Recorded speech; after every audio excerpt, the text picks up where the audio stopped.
wouldn't stand a chance. And I would never have to worry about another Thomas Edison, Henry Ford, or Steve Jobs.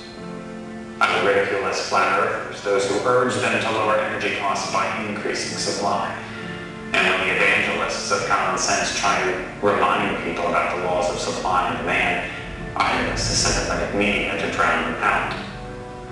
If I wanted America to fail, I would empower unaccountable bureaucracy seated in a distant capital to pull the Americans out of their dreams and their property rights. I'd send federal agents to raid guitar factories for using the wrong kind of wood. I'd force homeowners to tear down their own homes built on their own land. I'd make it almost impossible for farmers to farm, miners to mine, loggers to log, and builders to build. Because I don't believe in free markets, I invent false ones. I devise fictitious products like carbon credits and trade in imaginary markets. I convince people that this would create jobs and be good for the economy. If I wanted America to fail, for every concern I invent a crisis, and for every crisis I invent a cause. Like shutting down entire industries and killing tens of thousands of jobs in the name of saving spotted owls. And when everyone learned the stunning irony that the owls were victims of their larger cousins and not people, it would already be decades too late. If I wanted America to fail, I'd make it easier to stop commerce than to start it, easier to kill jobs than create them, more fashionable to resent success than to seek it. When industries seek to create jobs, I file lawsuits to stop them, and then I make taxpayers pay for my lawyers. If I wanted America to fail, I would transform the environmental agenda from a document of conservation to an economic suicide pact. I would concede entire industries to our economic rivals by imposing regulations that cost trillions. I would celebrate those who preach environmental austerity in public while indulging a lax lifestyle and pride. I convince Americans that Europe has it right and that America has it wrong. If I wanted America to fail, I would prey on the goodness and the decency of ordinary Americans. I would only need to convince them that all of this is for the greater good. If I wanted America to fail, I suppose I wouldn't change a thing.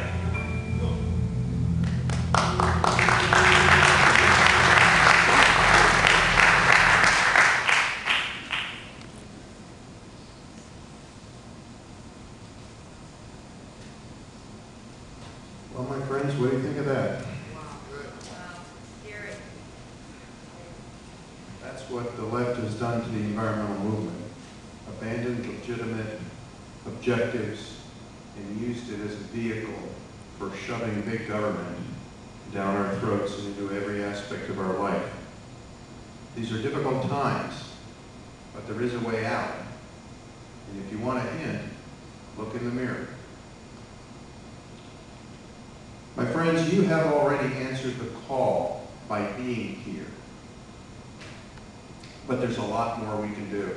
In 91 days, the short-term fate of our nation will be determined, possibly our long-term fate.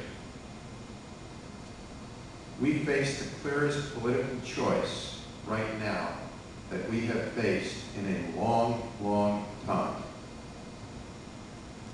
It's a choice not simply between personalities and parties, but between very different ways of thinking about things, like political philosophy and like what we're all about. It's the difference between one nation under God with freedom of religion and one nation under government with freedom from religion. Are we to be a nation of dreamers, of risk-takers, of achievers, or a nation of ragged, violent demonstrators demanding more entitlements? Polls have shown that very few Americans believe that their children will be given a better world than they had when they came in. What is our future to be? Will it be a government that picks your pocket, then picks your doctor and your car, and even the light bulbs you can use, and on and on and on? Young people out of school, and out of work? Or will it be a future based on freedom and free markets, where jobs and prosperity abound? Our opponents are proponents of big government. Some of them are liberal Democrats, openly rejecting American values and contemptuous of those of us who cling to them. And the old unreformed wing of the Republican Party, the big spenders, the earmarkers, and perhaps even those who would subvert or get around the will of the people in the way they do things. Interestingly enough, Congressman LaTourette has announced his resignation officially tomorrow. If it was today, there would be a special primary to determine his replacement. Instead, it goes to the party bosses.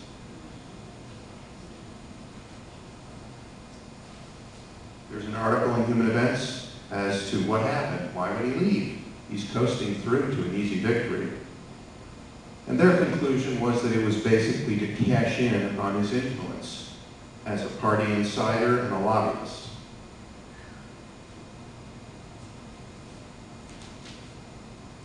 We recently celebrated Independence Day. What does the future hold? Celebrating Dependence Day? Dependence on government benefits? Government benefits are destructive. Its destructive effect is most easily seen, perhaps, in our ghettos and our Indian reservations. It's interesting because Indian reservations are terrible places for the most part, with alcoholism and lack of work and breakdown of family structure and all kinds of things that you hear about. There's one Indian tribe that couldn't get certified as a tribe, and they live in South Carolina, and they own their own bank. They're all gainfully employed. Most of them are upper middle class, and gee, they missed out on the benefits. Government benefits are seductive in the way they destroy you, because you think you're getting something for nothing, and most people pick an easy way to get by, not realizing that it is their ultimate doom. This reminds me of a joke that I may have heard or I may have made up a long time ago, I can't remember. It's about a mafia chieftain who pays the kid next door $1 to start his car every morning. And the kid next door is like, wow, gee, this is great, money for nothing, until one day the car blows up because a rival chieftain has planted a bomb. That's kind of what government benefits do, in my opinion. We have an abominable economy. 8.4% unemployment, we're not digging out, we're digging in deeper. We have an abominable public education system. We have an abominable energy policy and an abominable healthcare system coming in, unless we can stop it. And that's America. Think about that. But that's not all. That's not all. Last meeting, I met a youngster of 69 years of age, Lynn Whipple. Lynn, are you here? I don't see you. I don't think you made it. No, I guess Lynn's not here. He's a World War II veteran, Air Force veteran. I could tell by the way he spoke, certain phrases used. He volunteered to go door to door. And I said, Lynn, it's going to be 100 degrees. He said, doesn't matter.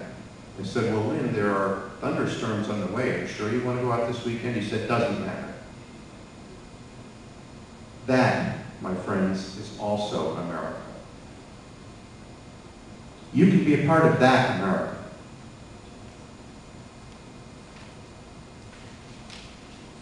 We have a banner. It's tattered, it's dusty, it hasn't been used a whole lot lately by either party, but its colors are bold, not the pale pastels of liberalism, and it stands for freedom and free markets and respect for people of different backgrounds, religions, etc. I, of course, speak of the banner of the American Revolution. It apologizes for nothing. It stands noble and forever new. The promise of freedom is forever new. 2 states are going to decide this election if it's close. One is Florida,